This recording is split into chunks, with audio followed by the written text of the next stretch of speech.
Ludum Dare is something I've always watched videos of people doing, but I've never attempted myself due to time constraints or lack of skill.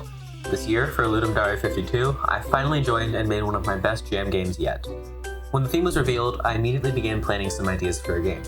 I came up with several and eventually settled on a tower defense where you can harvest wheat to buy towers or use the wheat as a defense itself. It's a pretty unique idea that I haven't seen done before. With all the planning out of the way, I began work on the project. The first thing I had to do was create a grid for the game to be played on. Grids are fairly simple because all you have to do is create two loops that loop for the X and Y values and create a cell of the grid at each position. I went a step further and saved each cell in a 2D array for access later on. With a grid in place, we need some enemies to walk across it. I wanted the enemies to feel unique while also being really simple to make. I thought about using A-star pathfinding, but decided against it since I wasn't really sure how to fully implement it and it wasn't necessary. I thought of a different way that was much simpler. It starts by either finding an empty cell in the first row or a random one to go to if there are none. Then if the cell the enemy is currently targeting has a tower in it, the enemy will start to damage it. Once the cell breaks, it can walk through it and find the next cell by searching the adjacent 3 cells in front, above, and below it. If one is empty, it will go to it, otherwise it will start breaking the cell in front of it. This repeats until it reaches the edge of the grid, which at the time of this recording just caused an error. If the enemies are attacking, you need some way to defend yourself, right? I created a very basic building system, which I've done countless times before, so it was relatively easy. This one is a bit different due to utilizing the cell system instead of just using transform.position, but it works all the same. It creates a ghost object and looks at the cell your mouse is over. If there's nothing there, the ghost turns blue and you can click to place it. And if there's something there, it turns red and you can't place it.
Crossbow, it needs to be able to shoot. I created a basic targeting and shooting system as well as the ability for enemies to take damage. I used scriptable objects to store all the different stats for each tower type, allowing me to easily create more towers later on. Also, apparently Visual Studio is a genius and perfectly auto-filled my next line of code. One of the biggest challenges for me while making any game is the art. For this game, I'm honestly really proud of how it looks, and I think it might be one of my best games in terms of graphics. I drew up a wheat sprite in an environment, tile set, and A sprite, and created a playing field that looks really nice. I also made an empty tiles turn into wheat after a random amount of time to act as a regrowing mechanic, but I later changed it to randomly regrow when a wave ends because the timer system was broken. The whole point of the wheat was to sell it for money, which I also added.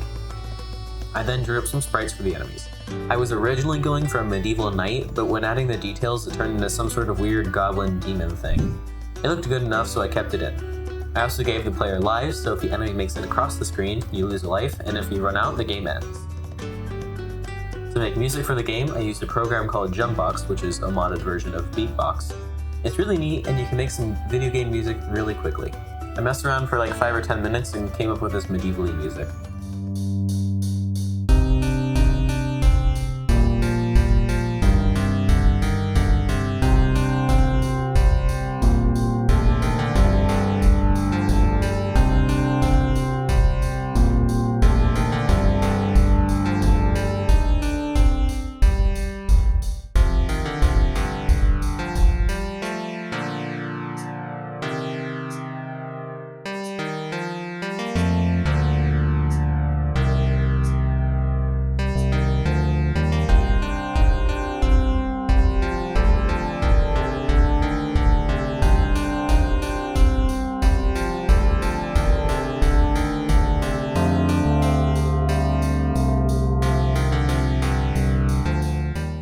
Every good tower defense needs some interesting towers.